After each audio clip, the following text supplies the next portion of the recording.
नमस्कार. इंद्रधनुष्याच्या या भागात आपलं हार्दिक स्वागत.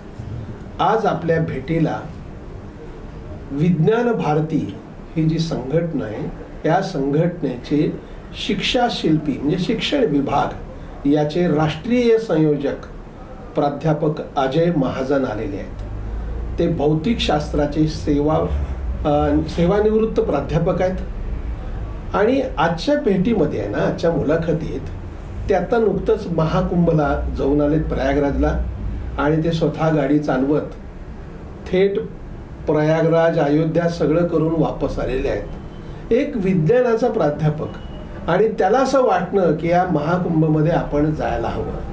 तर त्यांच्याकडून जाणून घेऊयात आपण या सगळ्या महाकुंभमध्ये वैज्ञानिक दृष्टिकोन काय असायला पाहिजे, काय होतंय, सामान्य माणसांच्या मनातल्या ज्या शंका आहेत त्यात दूर करण्याचा प्रयत्न त्यांच्या मुलाखतीतून आपण करूया. सर नमस्कार.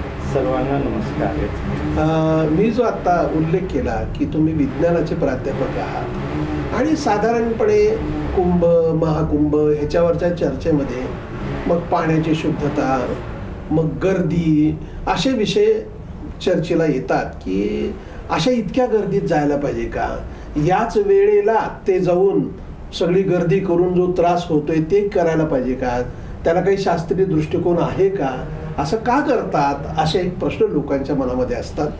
तर त्याबद्दल तुम्ही सांगा. नमस्कार. खूप छान दृष्टिकोनाने आपण हे सगळं सुरू केलंय असं मला वाटतं. महाकुंभ हा केवळ एक आध्यात्मिक किंवा धार्मिकच उत्सव आहे असं नव्हे, तर त्याच्यासोबत त्याला काही वैज्ञानिक परंपरा देखील आहे.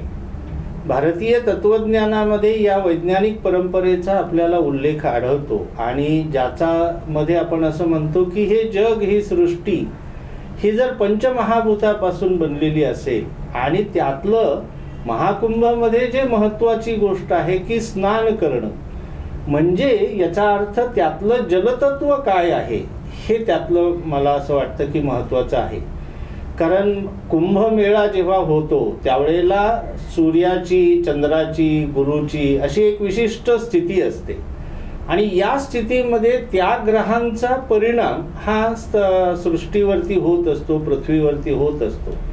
आणि हा होत असताना तिथं असणारं जे जल आहे म्हणजे पाणी आहे, विशेषतः ज्या संगमावरती म्हणजे गंगा, यमुना आणि सरस्वती लुप्त असलेल्या या संगमावरती जेव्हा अशा पद्धतीचं एक तत्व कार्य करत असतं त्यावेळेला या तत्वामुळे त्या पाण्यामध्ये निर्माण होणारे जे काही बदल आहेत हे बदल हे कुंभच्या वेळेला अधिक असतात आणि ते सकारात्मक असतात. आणि म्हणून त्याचा एक चांगला परिणाम हा जसं पंचमहाभूतापैकी एक असलेल्या जलतत्वाचा आहे, तसं अनेक जी तत्व आहेत, वेगवेगळ्या विज्ञानातली तत्व, त्या तत्वांचा देखील एक सुंदर असा प्रभाव या मानवी शरीरावरती होत असतो. आणि त्यामुळे मला असं वाटतं की अशा पद्धतीने मंडळी ही तिथं जात असावीत आणि मग त्याला आपल्याकडे प्रत्येक घटनेला काहीतरी वैज्ञानिक जोड दिलेली आहे आणि हे आपण वेदकाळापासून, महाभारतापासून बघत आलेलो आहोत असं मला वाटतं. सर तुम्ही सांगितलेला जो मुद्दा आहे ना की गंगा, सरस्वती, यमुना 3 नद्याचा संगम ज्या ठिकाणी आहे प्रयागला, तिथे एक विशिष्ट वातावरण तयार होतं, ते वैज्ञानिक आहे. म्हणजे नेमकं काय हे सांगा मला. म्हणजे याचा अर्थ असा आहे की त्या पाण्यामध्ये निर्माण होणारे जे विषाणू आहेत, म्हणजे आत्ता आपण समजा या महामारीच्या संदर्भामध्ये जर विचार केला तर त्या पाण्यामध्ये निर्माण होणारे जे विषाणू आहेत हे विषाणू इतर जे रोगाला कारणीभूत ठरणारे विषाणू आहेत यांना मारतात. आणि मग त्यामुळे ह्या विषाणूंच्या मुळे म्हणजे आता हे तर सगळ्या आपल्या भारतीय संस्था ज्या आहेत, वैज्ञानिक संस्था, यांनी सुद्धा त्याचा अभ्यास करून हे सिद्ध केलेलं आहे की अशा पद्धतीच्या पाण्यामध्ये निर्माण होणारे जे विषाणू आहेत हे विषाणू हे रोगाला प्रतिबंध करतात, म्हणजे येऊ देत नाहीत. आणि मग अशा पद्धतीनं रोग प्रतिकारक शक्ती निर्माण करणारं आमचं हे जे जलतत्व आहे हे जलतत्व त्या ठिकाणी त्या वेळेला ग्रहांच्या स्थितीमुळे निर्माण होतं. नाही बरं, तुम्ही फार छान हे सांगितलं. जरा आम्हाला कोणत्या कोणत्या संस्थांनी असे निष्कर्ष काढलेले आहेत? एक. दुसरं, इतक्या मोठ्या संख्येत म्हणजे कोट्यवधी लोक त्या ठिकाणी स्नान करत असताना त्यांच्या अंगावरचं जे काही समजा मळ आहे, घाण आहे वगैरे ते पाण्यात मिसळतं का? त्याच्यामुळे पाणी दूषित होतं का? म्हणजे ह्याचं काही शास्त्र, काही त्याचं पृथक्करण केलं गेलंय का? आणि ते जरा थोडं सांगा ना. नक्की केलेलं आहे. अशा अनेक प्रकारच्या भारतातल्या वैज्ञानिक संस्था आहेत ज्याच्यामध्ये IITs आहेत, अनेक IITs आहेत, IISc सारखी संस्था आहे, बनारस हिंदू विद्यापीठामध्ये सुद्धा याच्यावरती सखोल असं चिंतन झालेलं आहे. त्यांनी प्रयोग केलेले आहेत आणि म्हणजे प्रयोग फक्त एका ठिकाणचेच नाहीत, तर गंगेच्या उगमापासून ते अगदी जिथे सागराला मिळते तिथपर्यंतच्या पाण्याचा अभ्यास हा त्यांनी केलेला आहे. त्यामुळे या सगळ्या अभ्यासातून म्हणजे अशा सगळ्या वैज्ञानिक संस्था, भारतातली अशी एकही सध्याची वैज्ञानिक संस्था नाही की ज्यांनी या पाण्याचा आणि या सगळ्या गर्दीचा, त्यातून होणाऱ्या प्रदूषणाचा अभ्यास केलेला आहे असं मला वाटतं. आता तुम्ही जाऊन आलात, तुम्ही फारच जलतत्वाचं तपशीलवार सांगितलं. आम्हाला हे सांगा की सध्या एकूण प्रसार माध्यमामध्ये जे बातम्या येतात ना, प्रचंड गर्दी आहे, 25-25 किलोमीटर, 100-100 किलोमीटर रांगा लागलेल्या आहेत, असं सगळं येतं. आणि प्रत्यक्षात तुम्ही जाऊन आलात, गाडीनं जाऊन आलात, काय नेमकं स्थिती आहे जरा सांगा बरं. परिस्थिती तर खूप छान आहे, सुंदर आहे, म्हणजे त्याच्यात काही वादच नाही. मी प्रत्यक्ष त्याचा सगळा अनुभव घेतलेला असल्यामुळे मी ते अगदी काय ज्याला आपण म्हणतो प्रथमपुरुषी सांगू शकतो की अशा सगळ्या व्यवस्था त्या ठिकाणी केलेल्या आहेत. आणि ह्या व्यवस्था करत असताना मनुष्याचा जो स्वभाव आहे तो स्वभाव देखील विचारात घेतलेला आहे. म्हणजे त्याला गर्दीमध्ये काय वाटू शकतं किंवा त्याला गर्दीमध्ये कशाची गरज पडू शकते, त्यानं त्या संगमावरती गेल्यानंतर प्रत्यक्ष तिथली व्यवस्था कशी असू शकते, त्याला जाताना काय व्यवस्था लागू शकतात, असा सगळा समूहाचं जे काही मानसशास्त्र असतं आणि त्या मानसशास्त्राचा विचार करून सुरक्षिततेचे जसे उपाय आहेत तसे अनेक पर्यावरणीय उपाय सुद्धा त्या ठिकाणी केलेले आहेत. आणि म्हणून मग काही सामाजिक संस्थांनी यामध्ये पुढाकार घेऊन प्लास्टिक मुक्तीच्या पद्धतीचं सुद्धा एक छान अभियान त्यांनी राबवलेलं आहे. म्हणजे मग कुणी ताट वाटी तांब्या पेला असं दिलेलं आहे किंवा अनेकांनी प्लास्टिकच्या बाटल्या आणायच्याच नाहीत असं स्वतःहून ठरवलेलं आहे. म्हणजे हे जे एक घुसळण खऱ्या अर्थाने झालेली आहे ती मला असं वाटतं की जास्त महत्त्वाची आहे. आणि या कुंभमेळ्याने म्हणजे एकत्रीकरणाच्या येण्यामुळे अनेक भारतीय गोष्टींची परंपरा ही पुन्हा सुरू होते, ह्याचा एक अतिशय चांगला परिणाम दिसून येतो. मी असं ऐकून आहे की प्रत्येक पोलवरती रस्त्यात स्कॅनर लावलेला होता की तुम्ही कुठे आहात आणि तुमचं कोणी समजा चुकामुक झाली तर ते कळावं. असं काय काय जरा नियोजनातले विषय बारकावे आम्हाला सांगा ना. कुंभमेळा हा जसा धार्मिक उत्सव आहे मगाशी मी म्हटलं तसं आधुनिकतेचा एक सुंदर संगम आहे असं मला वाटतं. कारण तिथे असणाऱ्या कृत्रिम बुद्धिमत्तेच्या आधारावरती केलेली रचना असेल, डिजिटल साधनांचा उपयोग करून केलेली रचना असेल किंवा अशा सगळ्या इलेक्ट्रॉनिक माध्यमांचा उपयोग करून केलेली रचना असेल, या सगळ्या रचनेतून आपल्या असं लक्षात येतं की तिथे प्रत्येक खांबावर, जसं आता आपण म्हणालात की जसं प्रत्येक खांबावरती QR कोड दिलेला आहे आणि मग तिथून तुमचं लाईव्ह म्हणजे लोकेशन लगेच लक्षात येतं आणि मग तुम्ही समोरच्याला सांगू शकता किंवा त्याला विचारू शकता किंवा जरी समजा त्याला माहीत नसेल तर तो स्वतःच्या QR कोड म्हणजे स्वतःच्या मोबाईलमधून तो पाहू शकतो. आणि अशा पद्धतीने त्या दोघांचं जे एकमेकाशी संपर्क होणं आहे हे झालेलं आहे. आणि त्याला कारणीभूत हे केवळ आधुनिक तंत्रज्ञानाचा योग्य पद्धतीने उपयोग तिथल्या शासनाने आणि केंद्र शासनाने मिळून जो केलेला आहे तो मला वाटतं की खूप प्रभावित करणारा असा आहे. या व्यवस्थापनामध्ये आणखीन एक बारकावा मला ऐकायला मिळालं तर वस्तुस्थिती तुम्ही जर सांगाल की एखादा समजा जर आता गर्दी आहे, गर्दीत असल्यामुळे आता ह्या मुख्य रस्त्याची गर्दी तर छोटे रस्ते काढले होते, तुम्ही या गावातून गेलात तर जाऊ शकतात. समजा कुठे ट्रॅफिकमध्ये लोक अडकलं तर गावोगावी भंडारे होते आणि लोकांची उपासमार होऊ नये अशी काळजी घेतली होती असं ऐकलंय. तर तुम्हाला काय त्यातलं जरा सांगा. खूप चांगला खरं म्हणजे हे चर्चा आपली आहे. मी मगाशी म्हटलं तसं समूहाचं मानसशास्त्र जसं असतं तसं या समूहाच्या मानसशास्त्राचा विचार करून की गर्दी झाली आहे आणि मग एखाद्याला काही पर्यायी मार्ग दिलेला आहे तर त्या पर्यायी मार्गावरती तिथल्या स्थानिक गावातल्या लोकांनी मिळून अशा पद्धतीचे जसं आता आपण तुळजापूरला जाताना बघतो की तुळजापूरला जाताना गावोगावी आणि रस्त्याच्या दुतर्फा ही सगळी व्यवस्था केलेली आहे. तशाच पद्धतीची व्यवस्था स्थानिक गावकऱ्यांनी मिळून त्या ठिकाणी केलेली आहे की जेणेकरून आलेल्या पर्यायी मार्गाचा अवलंब करत असताना सुद्धा त्यांना त्रास होऊ नये याची अतिशय चांगली काळजी तिथल्या स्थानिकांनी घेतलेली आहे. आणि त्यामुळं प्रत्येकाचाच प्रवास हा अतिशय सुखकर झालेला म्हणजे निदान आमच्या तरी अनुभवात आहे. फक्त एक आहे याच्यामध्ये की लोकांनी स्वयंशिस्त पाळणं हे फार महत्त्वाची गोष्ट आहे.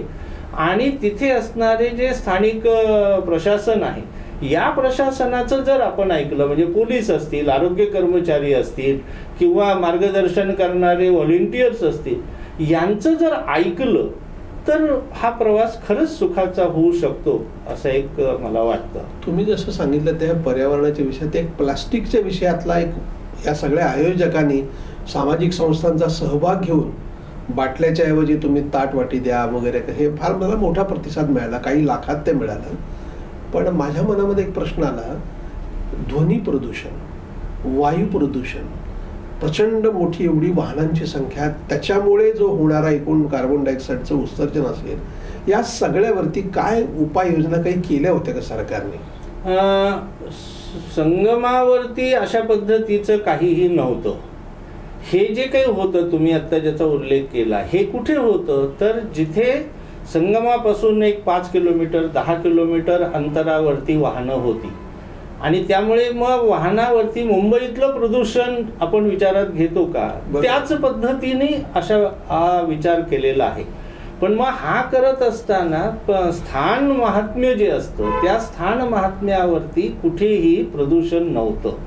म्हणजे असेल तर अतिशय सकारात्मक ऊर्जा निर्माण करणारे आमच्या भारतातल्या वेदांचं पठण असेल, मंत्रोच्चार असतील की ज्या ध्वनिशास्त्राच्या आधारावरती समोरच्या व्यक्तीमध्ये सकारात्मक ऊर्जा निर्माण होते. उलट अशा पद्धतीचं मला तिथे अनुभवायला मिळालं.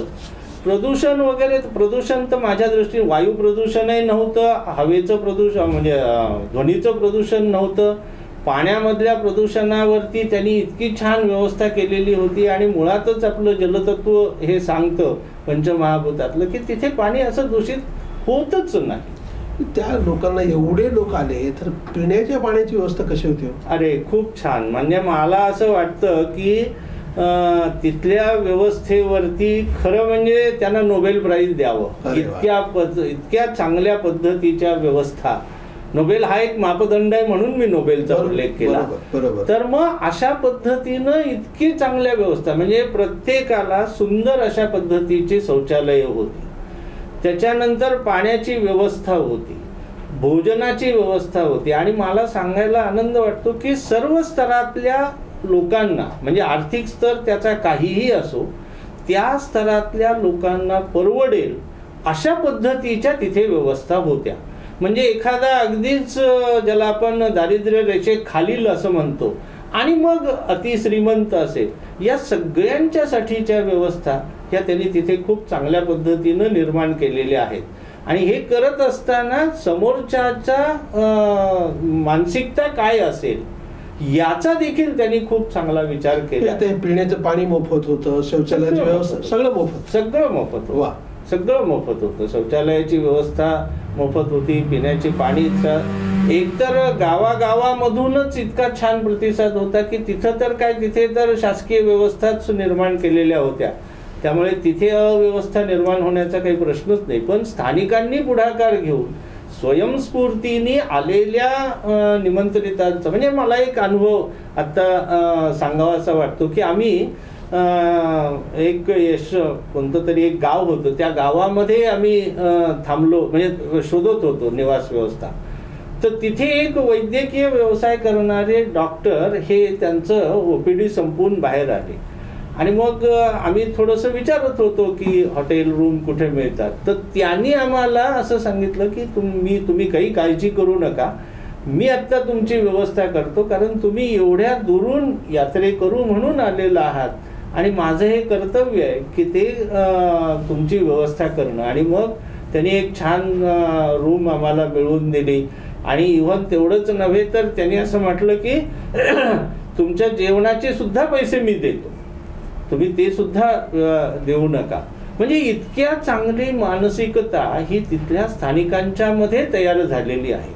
आणि म्हणून मग अशा पद्धतीची रचना ही जर तिथे होत असेल तर आपण त्याचं कौतुकच केलं पाहिजे. बघा, आता हा एकूण जगभरातच म्हणजे आतापर्यंत जवळपास काहीतरी 60-62 कोटी लोकांनी तिकडे कुंभस्नान केलं आणि ओव्हरऑल ह्या सगळ्या ह्याचा अनुभव घेतला. कदाचित आणखीन ही संख्या वाढेलही. हे एक जगभराचाच कौतुकाचा विषय आहे. संपूर्ण जगातून केवळ हिंदू नाही तर वेगवेगळ्या धर्मातले लोक त्या महाकुंभाला येऊन गेले आणि आपल्या धर्मावरती, हिंदू धर्मावरती वर्षानुवर्ष हे अश्रद्धा आहेत. म्हणजे श्रद्धावान आहेत पण तो अंधश्रद्धा आहेत. त्याच्यानंतर यांचा दृष्टिकोन हा वैज्ञानिक असत नाही, हे अवैज्ञानिक आहेत, असे आरोप पिढ्यानपिढ्या होत आहेत आपल्यावरती. त्यामुळे ह्या आरोपांकडे तुम्ही कसं बघता आणि पुढच्या पिढीने हिंदू धर्माबद्दल अभिमान बाळगावा असं आपल्याकडे काय आहे हे तुम्ही संदेश द्या. मला असं वाटतं की हा कुंभमेळ्यानेच दिलेला संदेश आहे. कुंभमेळा इटसेल्फ हा एक आत्मजागृती निर्माण करणारा एक व्यवस्था किंवा तो एक महोत्सव आहे. कारण भारतामध्ये असणारं जे तत्वज्ञान आहे हेच तत्वज्ञान मुळात विज्ञानावर आधारित आहे. त्यामुळे त्याच्यामध्ये अवैज्ञानिक वगैरे असं काही नसतं. फक्त आम्हाला काय झालं की आम्हाला ते समजून घेता आलं नाही. ते ज्या भाषेत लिहिलेलं आहे ती भाषा आम्हाला अवगत नसल्यामुळे आम्ही त्याच्यावरती अशा पद्धतीनं एक आक्षेप घेत आलो. परंतु असं काहीही नाही. सगळ्या गोष्टी ह्या वैज्ञानिक पद्धतीनेच तिथे होतात. मी जसं आत्ता म्हटलं की तिथल्या व्यवस्था निर्माण करताना केवळ एका दृष्टिकोनातून न बघता आरोग्य विज्ञान असेल, शारीरिक विज्ञान असेल, समूहाचं मानसिक विज्ञान असेल, पर्यावरणाचं विज्ञान असेल, व्यवस्था अभियांत्रिकी आणि स्थापत्य विज्ञान असेल, अशा सगळ्या वैज्ञानिक संकल्पनांचा एक आधुनिक संगम अशा म्हणून आपण त्याच्याकडे बघितलं पाहिजे. आणि केवळ आत्ता तुमच्याच तोंडून आलं की केवळ हिंदूच नाही तर जगभरातल्या बाकीच्या लोकांनी सुद्धा जे अहिंदू आहेत. आणि मग मला असं वाटतं की हाच खरा त्या कुंभमेळ्याचा संदेश आहे की जेव्हा एखाद्या घटनेकडे अहिंदू सुद्धा सश्रद्ध अंतःकरणाने किंवा सश्रद्ध मनाने बघतात. आणि मग आमची जी वैज्ञानिक परंपरा आहे त्याला आम्ही आध्यात्मिक परंपरा असं देखील म्हणतो. अशा पद्धतीच्या परंपरेकडे पाहण्याचा दृष्टिकोन हा या कुंभमेळ्यातून निर्माण झाला असं मला एक वाटतं. अजयजी, मनापासून धन्यवाद, आपण वेळ दिलात. दर्शक हो, आपल्याला हा जर व्हिडिओ आवडला असेल तर तो लाईक करा, फॉरवर्ड करा व सबस्क्राईब करा.